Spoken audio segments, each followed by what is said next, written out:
Here's the Hockling's house. It's before dawn. It's very, very early in the morning. And here's an acacia tree. And this is Akacienstrasse, Acacia Street.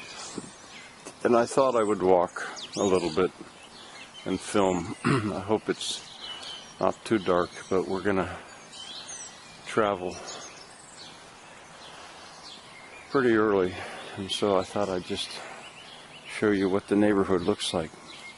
They have a wonderful house. It's very big. If they wanted to, they could make it a bed and breakfast without any problem. A lot of work, but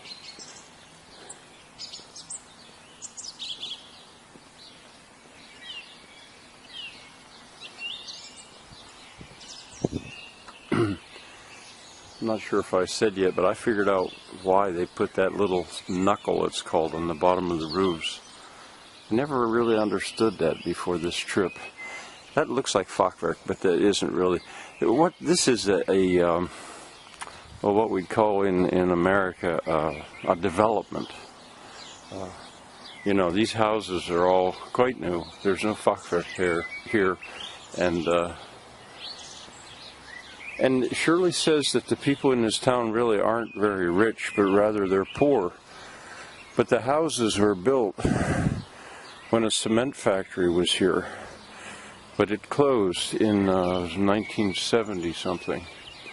But the houses were here. It might explain a little bit why they're built the way they are, since there was a cement factory right here.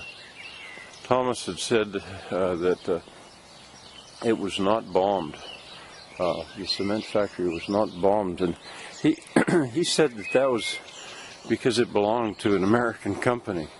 You know, to the extent that I understood his German. Now, if we kept walking straight ahead, we'd come to a pretty busy road, and right across the way, what we would call a shopping center. Now, these houses are so well made. Ringstrasse means a ring street. This is Akacienweg.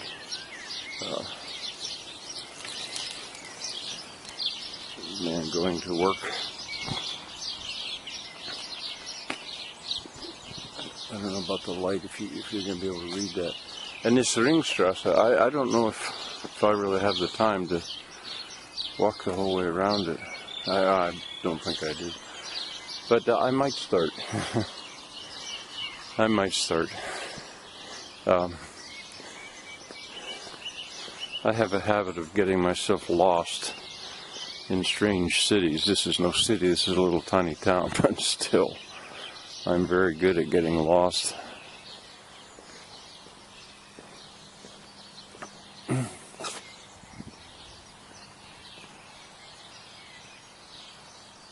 Huh. Oh, I can't read that. It almost looks like it's a restaurant. I don't understand that. You know what I'll do? I'll walk, but I'm going to walk a lot faster. And that way, I suspect you could pause if you chose to.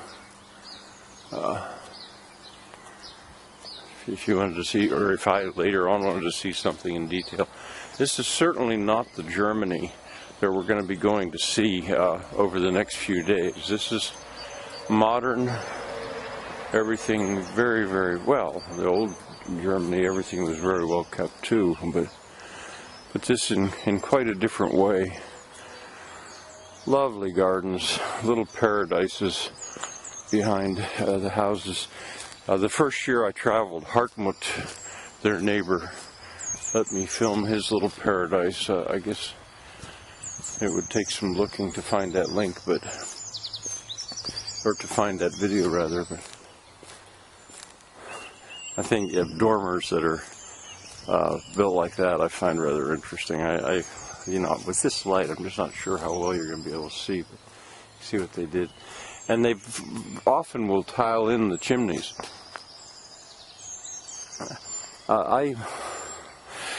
typically notice that the chimneys come up through the center of the house, which is something, or very near the center of the house, something that I have sort of always harped on. That's where your chimney should be, not outside the house.